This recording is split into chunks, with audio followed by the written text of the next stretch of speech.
Мы с вами находимся в фитобаре аптеки номер 291 города Уфы. В фитобаре реализуются лекарственные растения в сухом виде и в виде настоев. У лекарственных растений очень интересные названия. Эти названия характеризуют некоторый внешний вид, внешние признаки лекарственного растения, а некоторые названия говорят о свойстве тех веществ, которые там содержатся. Возьмем траву зверобоя. Зверобой называется зверобой продырявленный, Гиперикум перфоратум. Свое название он получил за то, что у него листья как бы перфорированные, продырявленные, и это является отличительным признаком данного растения. Еще можно сказать о листьях мать-и-мачехи. Свое название это растение получило за свой внешний вид. Значит, верхние листья темные, вот тут видите, блестящие, холодные, а нижняя часть листа войлочная, мягкая и теплая. Трава душицы обладает свойством успокаивать, применяется при душевных переживаниях, расстройствах. И вот это свойство вошло также в название, как бы это растение для души. Называется душица. Для того, чтобы растение сохранило свои действующие вещества, его нужно правильно высушить. Ведь когда растение сохнет, оно не просто лежит, меняется, сохнет, и как бы высыхает вода, которая в нем содержится. Там идут сложные биохимические процессы. И в этих процессах участвуют такие вещества, которые называются ферментами. И поэтому лекарственное растительное сырье нужно сушить при температуре не выше, чем 50 градусов. Так как под действием более высокой температуры эти ферменты разлагаются и меняются действующие вещества, которые получаются в процессе сушки. Как можно проверить, высохло сырье или нет? Например, для корней, оно должно ломаться с хрустом. Слышите хруст? Значит, корень высушен правильно. Как мы проверяем ягоды? Очень сложно проверить ягоды, высохли или нет. Берем в горсть, сжимаем.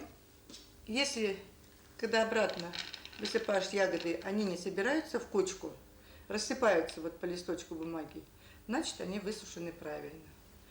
Берем веточку тысячелистника, она ломается с хрустом, значит, сырье высушено. Осенью это бывает трудно определить. Ягоды шиповника точно так же, как боярышник, определяются. Листья также сжимаются. Если листья высушены правильно, после того, как их жали, они не принимают свою первоначальную форму, а ломаются. Мир растений в Башкирии очень богат, но мы применяем в научной медицине около 200 наименований только трав. Но я говорю о аптеке государственной, которая работает по государственным нормативам. Не все лекарственные растения хорошо и подробно изучены.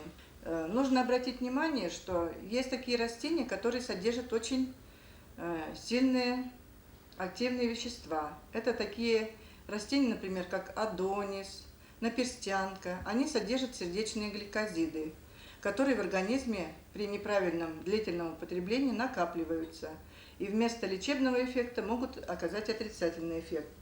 Кроме того, еще есть растения, которые содержат алкалоиды. Они тоже обладают сильно действующим эффектом, поэтому отпускаются из аптеки по рецепту. И применение таких растений нужно также использовать их очень правильно и правильно дозировать. К таким растениям относится чистотел, например. Трава чистотела очень известная.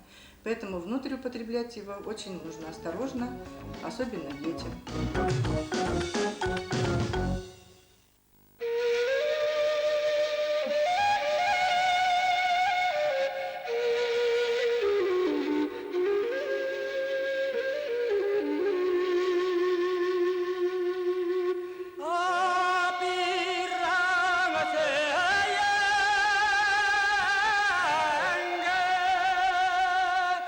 Oh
Сейчас мы с вами посмотрим, как нужно готовить правильно настои. Сначала в аптечных условиях, а затем объясню, как это можно приготовить дома. Сейчас Павел приготовит настой из листа мяты на аптечном оборудовании. Для этого отвешивается 5 граммов травы. Это примерно 1 столовая ложка. Любая трава должна быть измельченная. Измельчение делается для того, чтобы лучше экстрагировалось, лучше выделялись действующие вещества в воду. Павел высыпает траву в перколятор.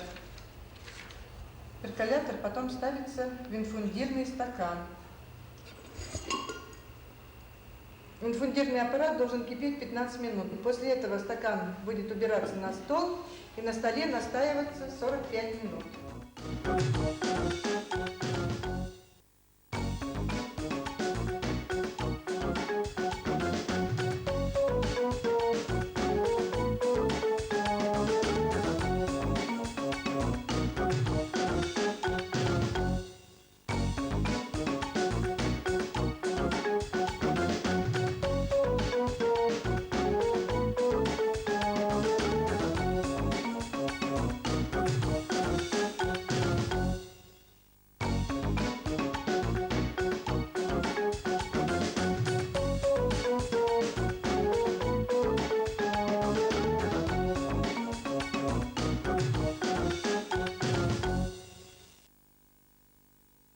А теперь я хочу вам показать, как нужно готовить этот же самый настой в домашних условиях. Мы берем банку пол-литровую, 1 столовую ложечку травы, высыпаем траву в баночку и наливаем 1 стакан кипяченой воды. Не нужно кипяток, можно теплую воду. В стакан выливаем. Когда закипит вода в кастрюле, 15 минут банка стоит в воде.